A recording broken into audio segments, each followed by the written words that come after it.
Thanks everybody for being here this morning.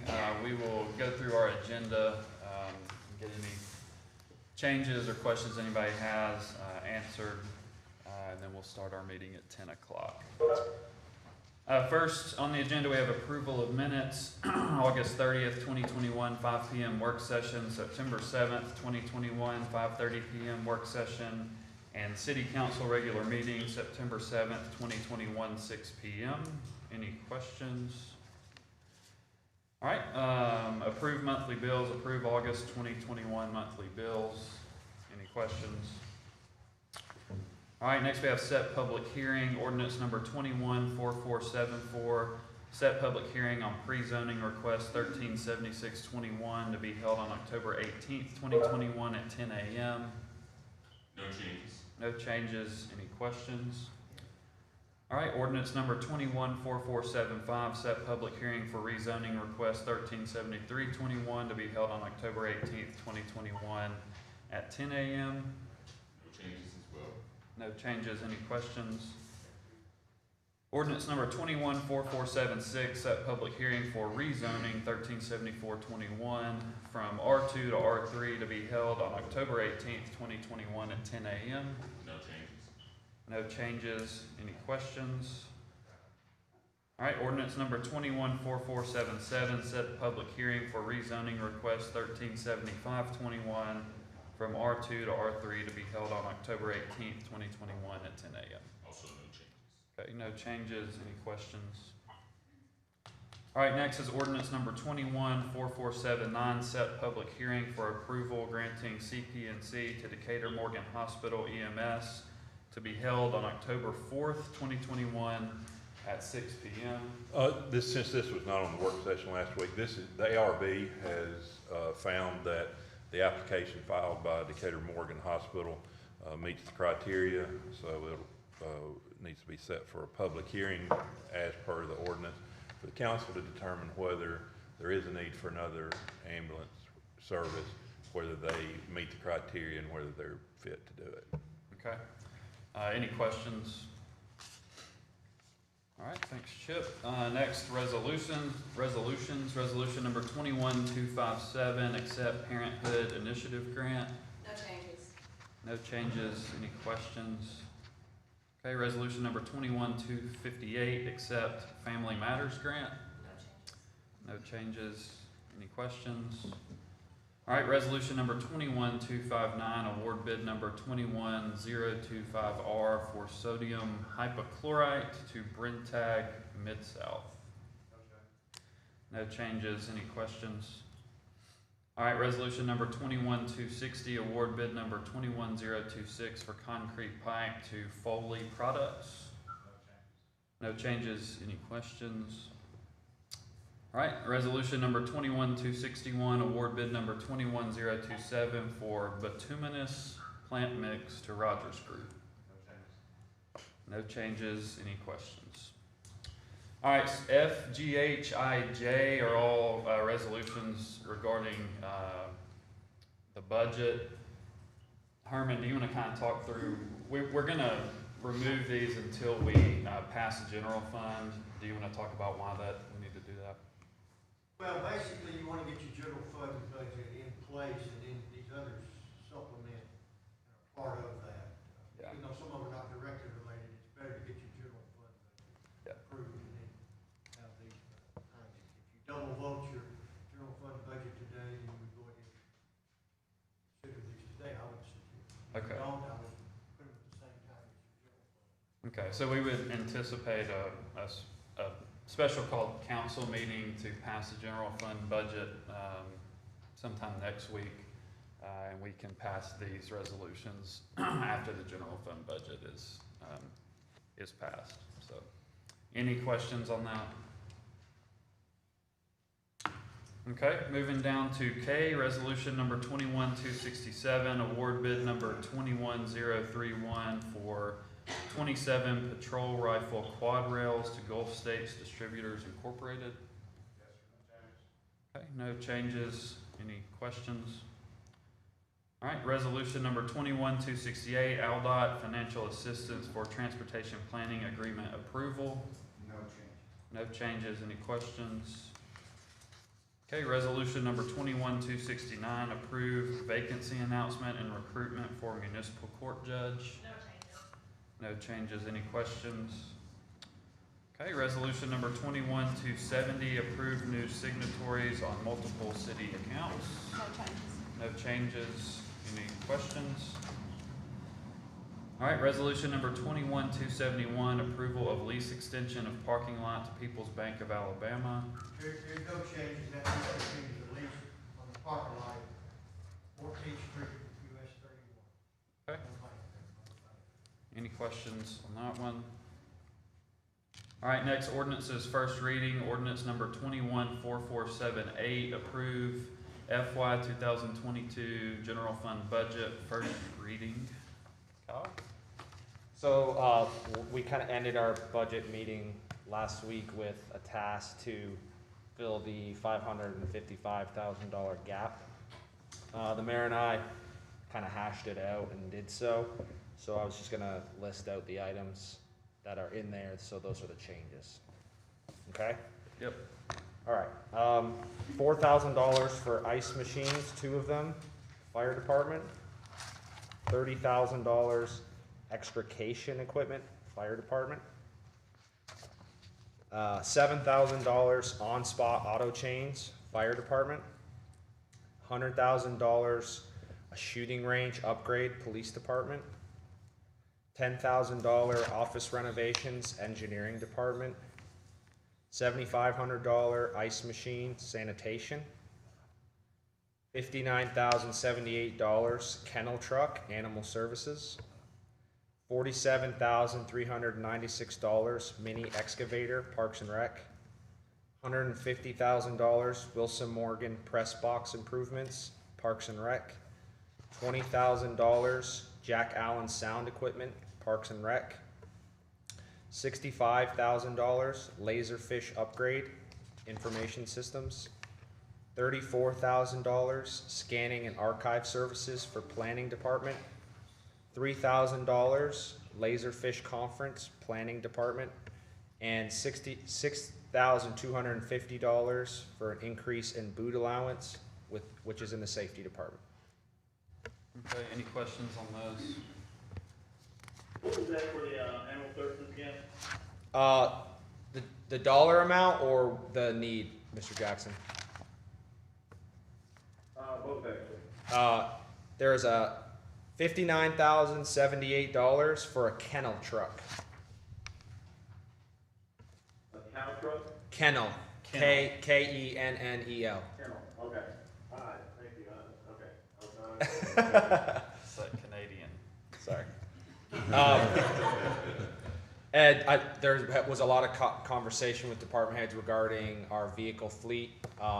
Yes, we're going to address that. Kind of the practice that's kind of been passed down that I think is really effective is waiting on an unassigned fund balance. We kind of have some additional data that we're using to really take an analytical approach on which vehicles are truly in need. And so what I plan to do is when we start the audit here in a couple weeks after we close year end, kind of get a better idea on what our unassigned number is, and then come to council with a allotted amount, and then we can discuss on which vehicles kind of fall in there and take care of that piece of our capital needs. Yeah, there definitely is recognition that there's some need with upgrading the fleet. Yeah. So That's why I just wanted to let y'all know that it wasn't not thought about. It definitely was. It's just hang on a little bit longer, and also there's a supply chain issue going on. I think Charles could talk about, we're looking in the kennel truck, I think's got over a 30-week lead time on it. So I think you'll probably continue to see those type of difficulties going forward here too. I hope it gets better, but right now that's looking like what it is. So okay. Any other questions? All right, thanks, Kyle. Next, ordinances. Ordinance number 21-4472, approve annexation 36421 Windsor Place Phase 2, Timberland Partners LLC. No changes. No changes, any questions? Ordinance number 214473, non-exclusive fiber optic franchise for Joe Wheeler Electric and subsidiary JWEMC Communications. No change, that's just gonna bring service through Joe Wheeler in their service area for high-speed internet. Okay. Any questions on that one? All right, that's it. We'll get started at 10 o'clock. Thanks. You know that.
call the meeting to order. Pastor Stephen Barber will lead us in our invocation and pledge. And let us pray. Oh, loving God, first and foremost, that we take a moment in order to pray for all those in our community who are battling COVID, who have lost loved ones to COVID, as well as for all of our doctors and nurses and medical staff, as they do everything they can to help those who are struggling. Oh God, your word promotes peace and justice, especially towards the people who have been overlooked, underserved, and oppressed. I pray this morning for those in our midst I pray for those this morning in our midst who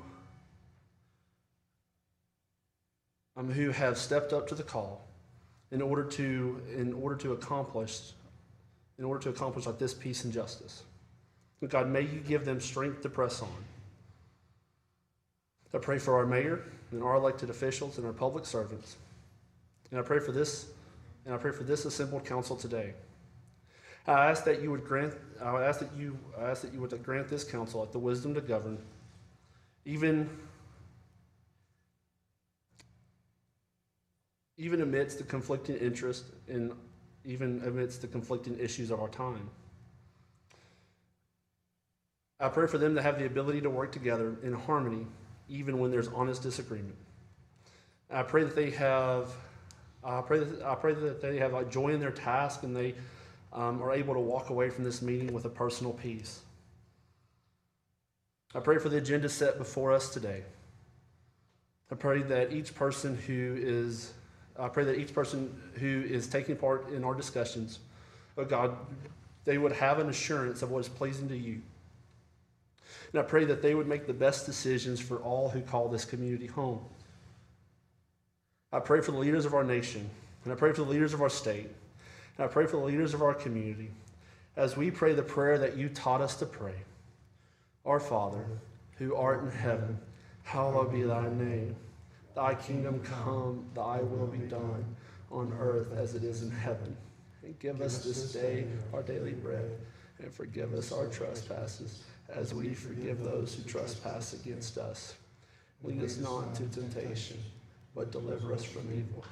For thine is the kingdom, the power, and the glory forever. Amen. And would you join me in the pledge? And I pledge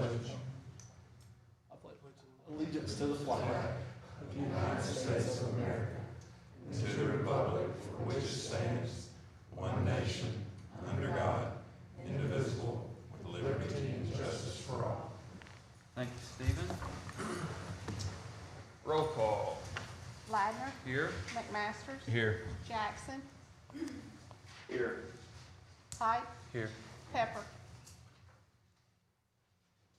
All right, first on the agenda, agenda items will be acted upon if they meet the guidelines necessary to perform essential minimum functions of the governmental body or a matter necessary to respond to COVID-19. So moved. Second. Motion by Mr. McMasters, second by Mr. Pike. Any discussion? Roll call. Ladner, Aye. McMasters, Aye. Jackson, Aye. Pike. Aye. That is approved 4-0.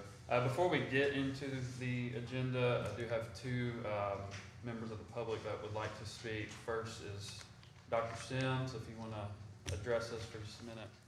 Come to the podium and. Well, I know that it's probably too late to change the budget for the year, but I wanted to make you aware of a lot of things. Number one, Decatur is really on the move, and I think that's in large part due to the vision of the new council and our mayor, and I congratulate you on that. I wanted to also make you aware that we have a very active riverfront committee that is hoping to revitalize the riverfront.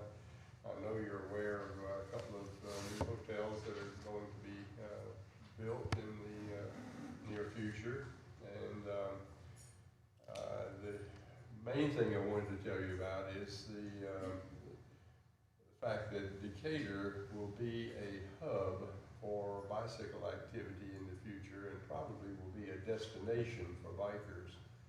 We're in the middle of a development that will go from Bridgeport all the way to Muscle Shoals. This will be about a 200-mile trail. We're right in the middle, and we're the only one that has the river, and we have a lot of amenities that people would enjoy. So in order to have a trail like that, you have to have some money to develop the idea, and for engineering and for planning and so forth. And a lot of the cities along the route are stepping up and providing money for this. In like Bridgeport, I think is giving $20,000. Scottsboro about 20 plus 50,000 in kind services. Madison County, I think is doing about $250,000. Huntsville is doing $50,000. Athens, $20,000. Lawrence County, $25,000. And Cortland is doing $10,000, and that is $13 per person in Cortland. So I think that in the future, we ought to maybe have some money budgeted for that. And I would certainly hope that you'll consider that. And I think that's about all I really wanted to make you aware of. But thank you very much. Thank you, Dr. Sims. Thanks, Doc. Thanks, Dr. Sims. I mentioned to you earlier, I think we need to be a leader when it comes to recreation. We have the river, we always have been a leader there. So anytime we can invest in something like recreation, we need to strongly consider that.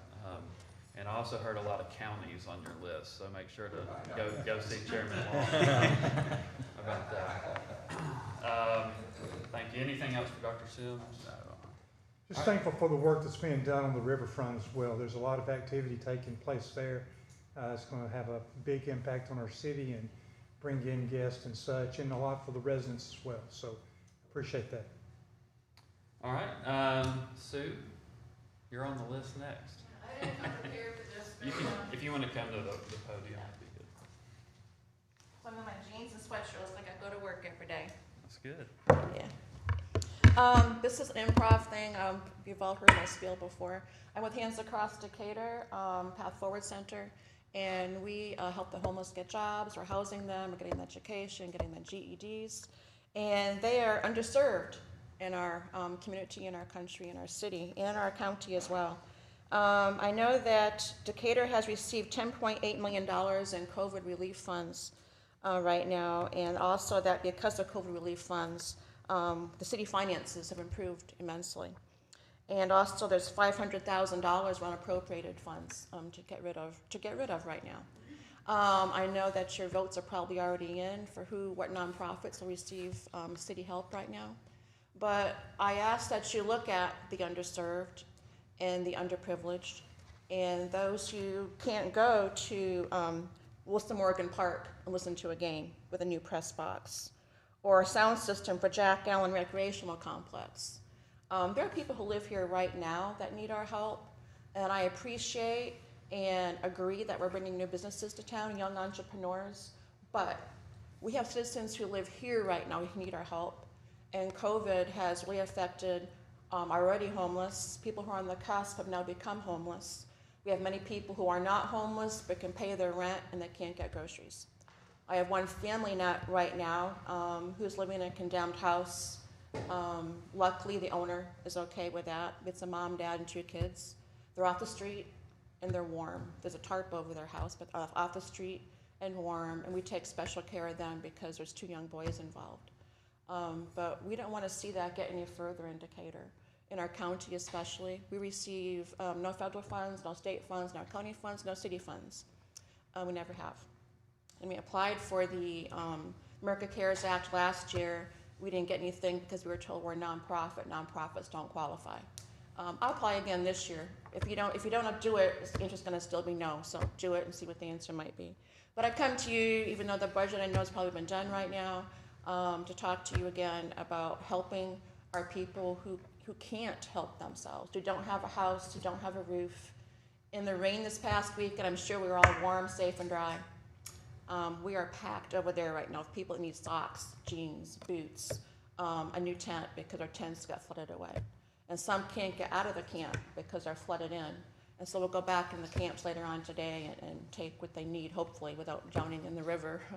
But that's what I like to come to say today. We need help from our community, which we're getting from our community, but nothing from the city, the state, the county, or the federal.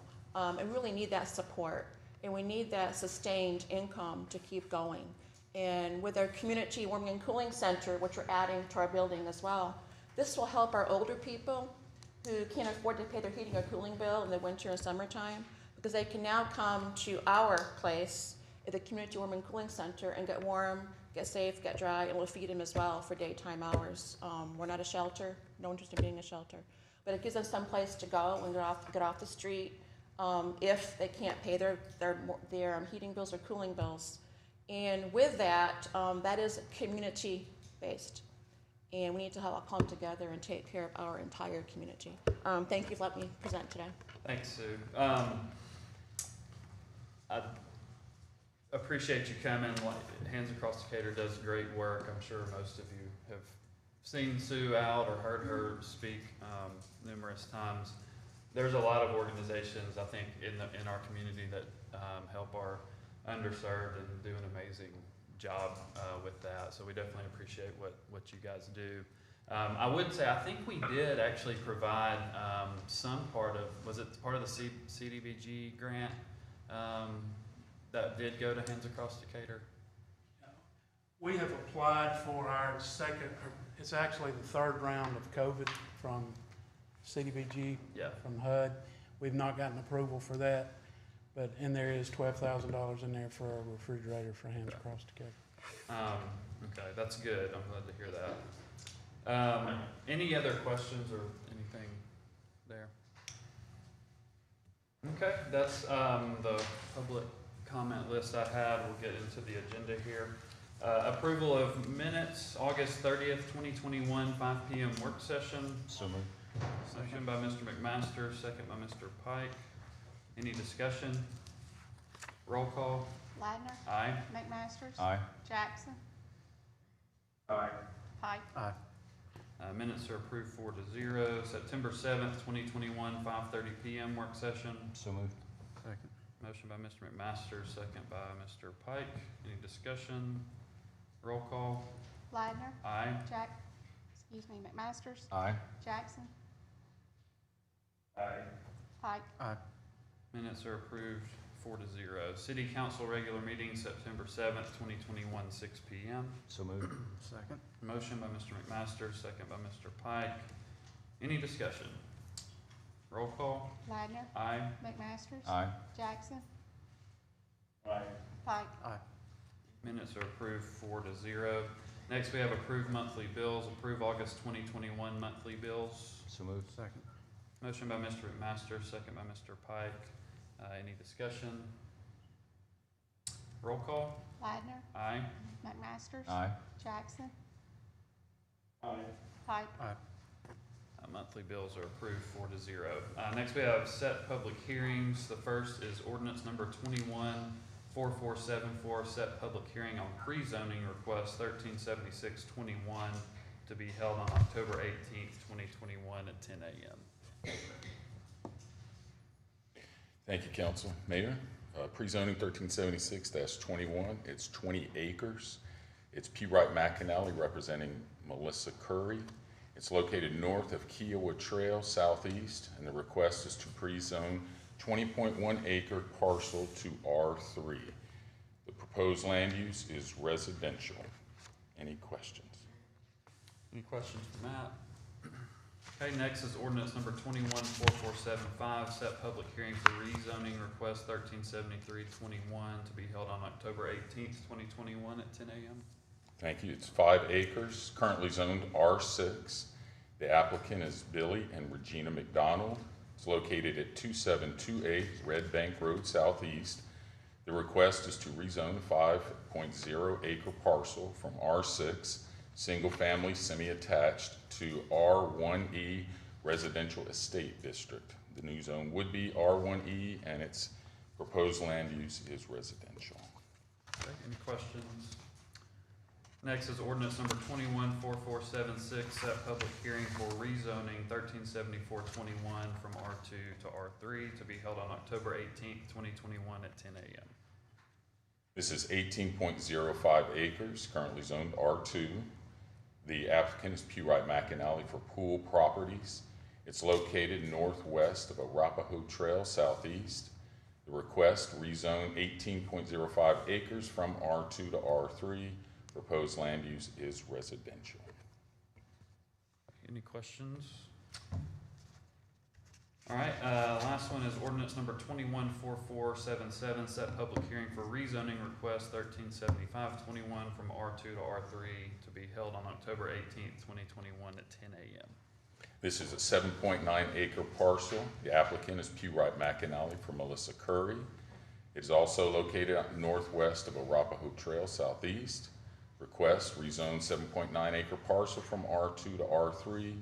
Proposed land use is residential. Okay, any questions on that one? Thank you, Matt. Thank you. Next, we have ordinance number 214479, set public hearing for approval granting CP&C to Decatur Morgan Hospital EMS to be held on October 4th, 2021 at 6 p.m. Yes, sir. This is to act on the application of Decatur Morgan Hospital to be granted to CP&C. Last week, the ARB found that the application and the entity met the criteria called for in the ordinance, and the public hearing would be to hear from the public and from the other provider, and the council make the decision whether that application should be granted. All right, any questions for Chip? All right.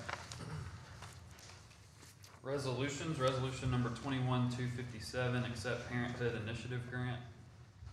Good morning, Mayor and Council. Suzanne Taylor, Grants Administrator. This is to accept the Parenthood Initiative Grant. This grant is a $65,000 grant with an in-kind match of $32,500 to originate from the General Fund of Decatur Youth Services. So moved. Motion by Mr. McMasters. Second by Mr. Pike. Any discussion? Roll call. Badner, Aye. McMasters, Aye. Jackson, Aye. Pike. Aye. Resolution number 21257 is approved 4-0. Next is resolution number 21258, accept Family Matters Grant. This is to accept the Family Matters Grant. This grant is also $65,000 with an in-kind match of the $32,500, again, to originate from Decatur Youth Services General Fund. So moved. Second. Motion by Mr. McMaster, second by Mr. Pike. Any discussion? Roll call. Ladner, Aye. McMasters, Aye. Jackson, Aye. Pike. Aye. Resolution number 21258 is approved 4-0. Next is resolution number 21259, award bid number 21025R for sodium hypochlorite to Brentag Mid-South. Charles? Council President, Mayor, council members, I'm Charles Booth, the purchasing agent for the city. This is one of our standing bids that required a rebid, or it was approaching expiration, so we had to put out an additional bid, and Brentag Mid-South was the sole respondent. So moved. Second. Motion by Mr. McMaster, second by Mr. Pike. Any discussion? Roll call. Ladner, Aye. McMasters, Aye. Jackson, Aye. Pike. Aye. Resolution number 21259 is approved 4-0. Next is resolution number 21260, award bid number 21026 for concrete pipe to Foley Products. Here again, Foley was the sole respondent, and we recommend award to them. So moved. Second. Motion by Mr. McMaster, second by Mr. Pike. Any discussion? Roll call. Ladner, Aye. McMasters, Aye. Jackson, Aye. Pike. Aye. Resolution number 21260 is approved 4-0. Next is resolution number 21261, award bid number 21027 for bituminous plant mix to Rogers Group. Yes, sir. This one, we had 3 responses, 1 no bid, and Rogers Group was the lowest responsible bidder. So moved. Second. Motion by Mr. McMaster, second by Mr. Pike. Any discussion? Is bituminous right? Correct. Look at you. Any other discussion? Roll call. Ladner. Aye. McMaster. Aye. Jackson. Aye. Pike. Aye. Resolution number 21-261 is approved 4-0. The next 5 items, we will move until we are able to pass the general fund budget. So we'll move down to item K, resolution number 21-267, award bid number 21031 for 27 patrol rifle quad rails to Gulf States Distributors Incorporated. Yes, sir. This was a bid for the police department. We got 4 responses, 1 no bid, and Mid-South, Gulf States is the lowest responsible bidder on this one. So moved. Second. Motion by Mr. McMaster, second by Mr. Pike. Any discussion? Roll call. Ladner. Aye. McMaster. Aye. Jackson. Aye. Pike. Aye. Resolution number 21-267 approved 4-0. Resolution number 21-268, ALDOT financial assistance for transportation planning agreement approval. Dwayne. Morning, Mayor, Council. This is basically an agreement, a financial agreement between the state of Alabama, city of Decatur, for the transportation planning process, or to house the MPO. It lays out rules and regulations for the city and the MPO to follow to be eligible for federal funding for transportation projects. So moved. Motion by Mr. McMaster, second by Mr. Pike. Any discussion? Roll call. Ladner. Aye. McMaster. Aye. Jackson. Aye. Pike. Aye. Resolution number 21-268 is approved 4-0. Thanks, Dwayne. Resolution number 21-269, approved vacancy announcement and recruitment for municipal court judge. Rochelle? Rochelle Salmon, Human Resources. Judge Cook notified us at the end of August of his intent to retire effective November the 30th, and this is to authorize the recruitment process. We recommend using the department head recruitment process procedure for this. We also recommend that the residency requirement be enforced on this position for City of Decatur for the duration of the appointment. So moved. Second. Motion by Mr. McMaster, second by Mr. Pike. Any discussion? Roll call. Ladner. Aye. McMaster. Aye. Jackson. Aye. Pike. Aye. Resolution number 21-269 is approved 4-0. Next is resolution number 21-270, approve new signatories on multiple city accounts. This is to update the bank accounts with the new assistant city clerk. Okay. So moved. Second. Motion by Mr. McMaster, second by Mr. Pike. Any discussion? Roll call. Ladner. Aye. McMaster. Aye. Jackson. Aye. Pike. Aye. No resolution. Resolution number 21-270 is approved 4-0. Next is resolution number 21-271, approval of lease extension of parking lot to People's Bank of Alabama. Yes, this is what we've discussed before. It's the little parking lot at the corner of 14th Street and US 31 with the People's Bank. The rental will increase to $1,650 a year, effective next year. Okay. That's what this does. So moved. Second.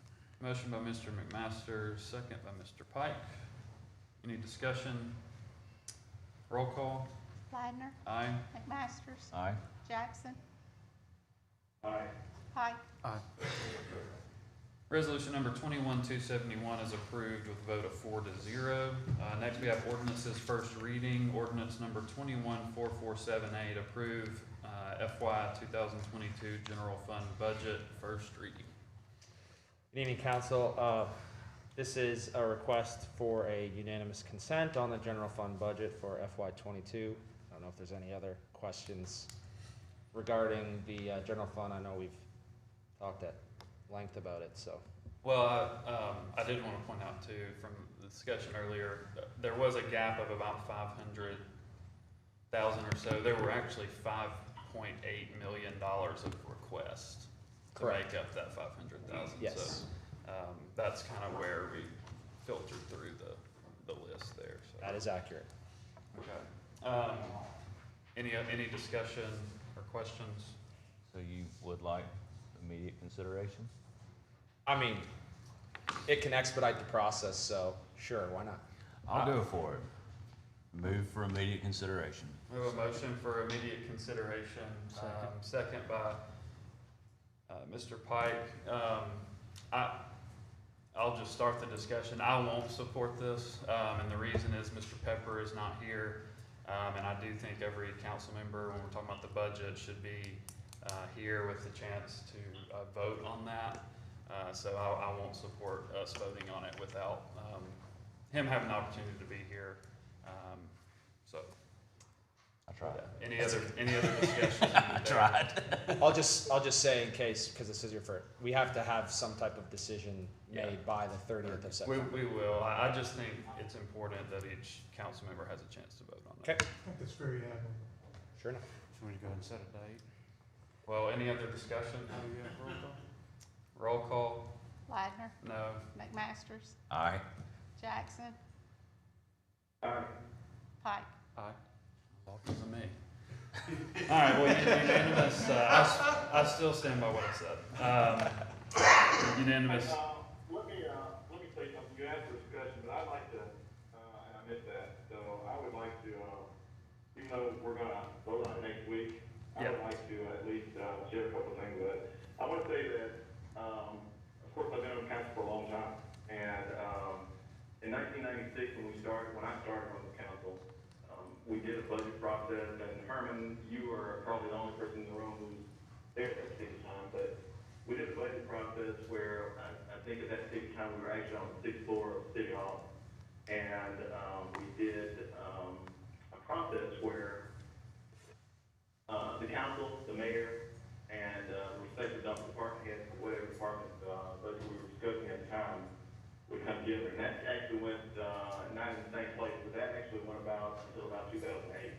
And what we did was we would gather at about 8 o'clock on a Monday morning, and we would go until noon, and we would reconvene after lunch, go until about 5, go and do dinner and come back maybe an hour or two in the evening. And we would do that for until we actually got the budget done. In most cases, that was actually through Thursday and generally sometimes a part of Friday.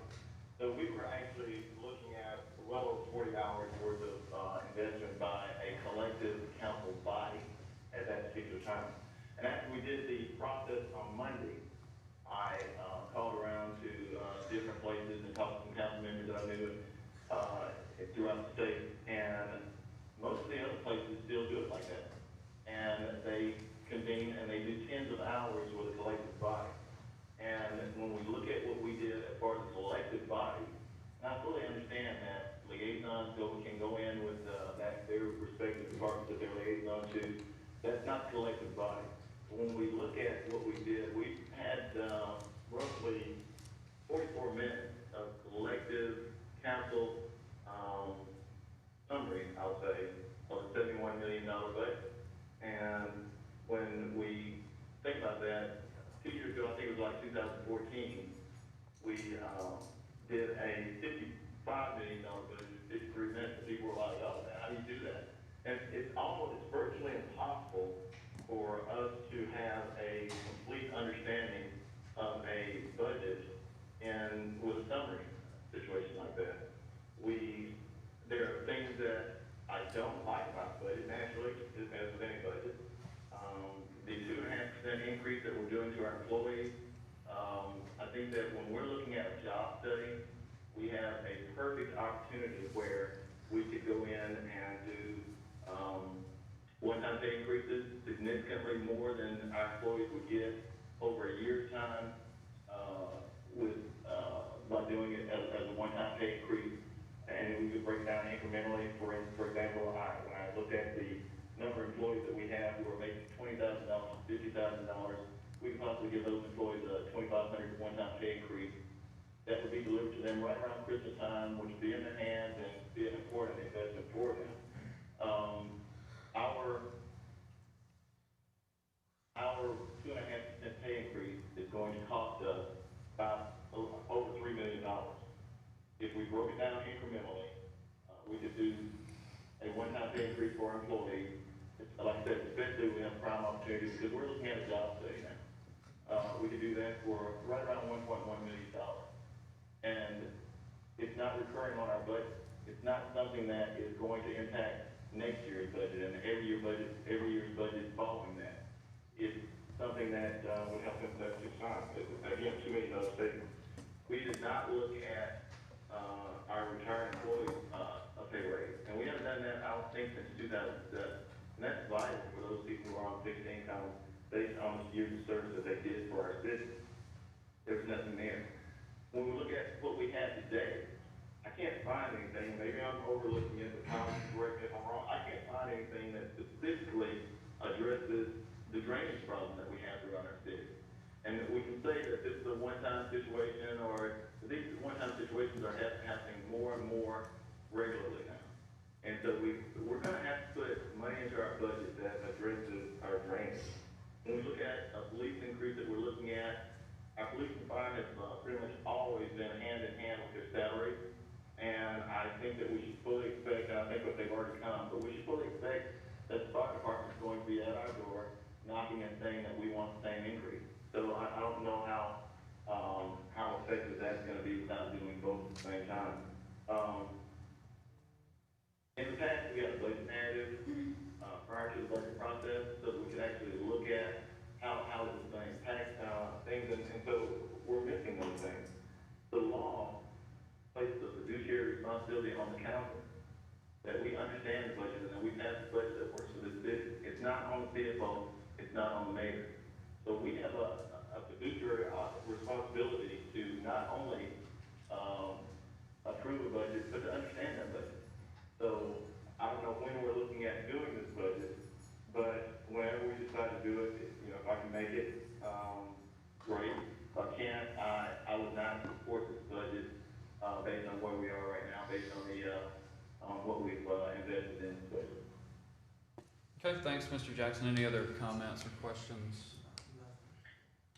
I will address a couple of those concerns, both on the COLA and the process. I think, obviously, Mr. Jackson's done a lot of budgets, and I think you mentioned 96. I did actually talk with Phil Hastings, who served on the council 2 terms, and he told me the same thing. It was a long week and put a lot of time in to put the budget together. My personal thought on that is we do now have a CFO and a very robust finance department to be able to put that together. I think if you're relying on 5 elected officials who knows what those backgrounds are to put together a $70 million budget, I would put it in the hands of the experts that know how to do that. Every council member has had a copy of the budget for 4 weeks and had every opportunity every day of the last 4 weeks to go through it line by line, bring those questions to the last 3 council meetings, bring those questions to the CFO, to the mayor, and ask those questions. I think, I did attend those meetings last year. I think there were several kind of marathon 4+ hour meetings.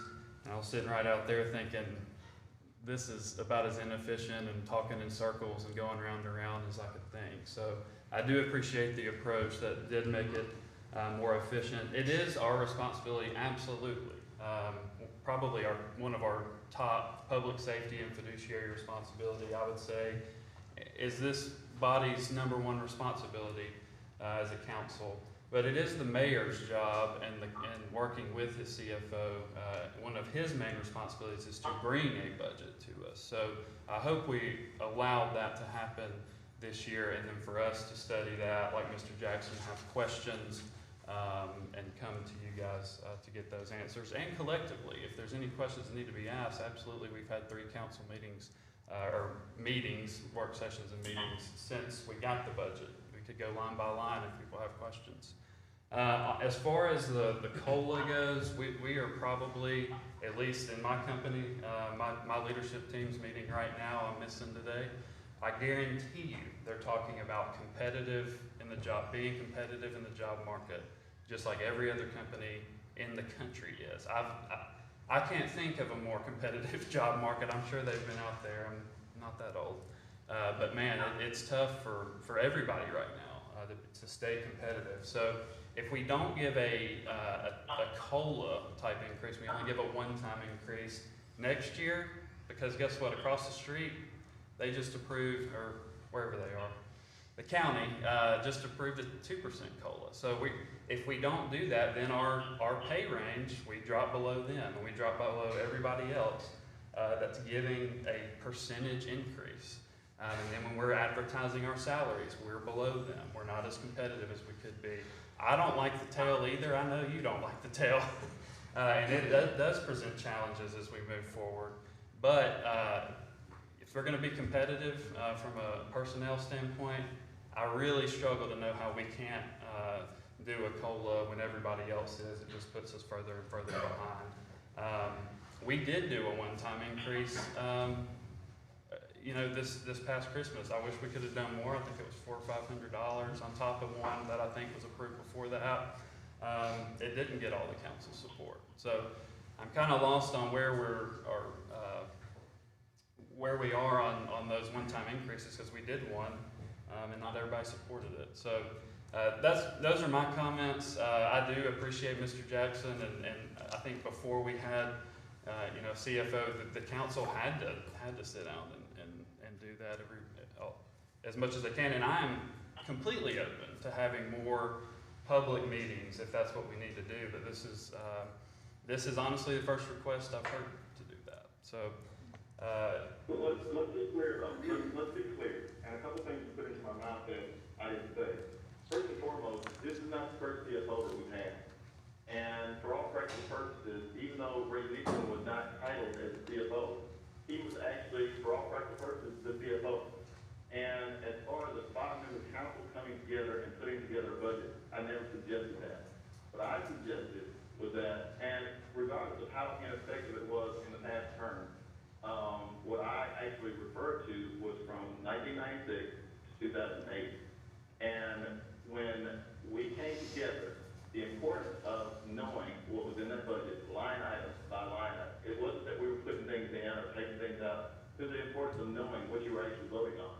The fact that we had background information from every department head on every request that they made, that was the importance of that, because we understood then why it was important to have any one particular thing for that department. As far as a COLA goes, and that was why I said this is the perfect time for us to do this. This is an opportunity for us to look at a one-time pay increase, and the one-time pay increases we did before were minimal. They're not what I'm talking about. As far as us looking at a COLA versus a one-time, when we're looking at doing a job study now where we can correct that at that particular time, because we're going to do that anyway. This is an opportunity for us to save $2 million, continue to do the job study, and still put the money in the pockets of our employees that need it at that particular time. And to add to that, we still have not addressed the fact that our retirees have not gotten a cost of living adjustment in many, many, many years. So those are the things that I'm saying, and it was not that I said that we should stop doing COLA. This is just a prime opportunity for us to look at that. This is not for council to put a budget together or anything like that. It's for us to come together as a body, as other cities still do, and to reflect on what's in that budget. And not only reflect on it, but to know what's in that budget. And as far as bringing things from an individual perspective to a council, one line item at a time, that's not going to accomplish a whole lot. Okay, any other comments? I do agree with Mr. Jackson. We do have a responsibility to know what's in the budget. I 100% agree on that. Any other comments, Mayor? Mr. Demeester? Sir? Since I voted down the unanimous consent, we're done with that. Thank you. All right, I will go ahead and say, I was going to say it at the end, I would like to do a special called council meeting to address all the budget items at 4 o'clock Monday next week. That's just before our work session, gives us an hour. If anybody would like to have any type of work session in between now and then, I'm certainly open to that. Yes? Just a heads up, there will be 2 items from HR that come with the budget with regards to the paramedic incentive and then the reorganization of police departments. So they will kind of be after if if it's passed, okay. All right. Any other comments there? All right, next ordinances, ordinance number 214472, approve annexation 36421, Windsor Place, Phase 2, Timberland Partners, LLC.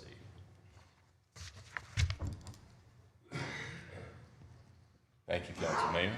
Annexation 364-21 Windsor Place Phase 2 is 17.13 acres. It's west of McIntyre Lane, north of Wingate Way, and the request is annexation of the 17.13 acres. Proposed land use is single-family residential. So moved. Motion by Mr. McMasters, second by Mr. Pike. Any discussion? Roll call. Ladner. Aye. McMasters. Aye. Jackson. Aye. Pike. Ordinance number 214472 is approved 4-0. Next, Thank you. Sorry, Matt. Ordinance number 214473, non-exclusive fiber optic franchise for Joe Wheeler Electric and subsidiary JWEMC Communications. Yeah, that's what we've talked about several times. It's just allowing them to provide, they being Joe Wheeler and their subsidiary, provide high-speed internet in their service area. Okay. And this just grants them permission to do that. Of course, they'll have to come forth and show us plans. Those will be approved by our various departments. So moved. Second. Motion by Mr. McMaster, second by Mr. Pike. Any discussion? Roll call. Ladner. Aye. McMasters. Aye. Jackson. Aye. Pike. Ordinance number 214473 is approved 4-0. Like I mentioned, we will schedule a special called council meeting for Monday at 4 p.m. For purposes of the budget items that were on the list today. The next council work session will be held on September 27th, 2021 at 5 p.m. And the next regularly scheduled council meeting will be held on October 4th, 2021 at 6 p.m. Anything else from directors? We do have interviews Wednesday morning, starting at 8:30. Any other directors? Mayor? No, sir. Anything else from council? No. All right, we are adjourned. Thanks.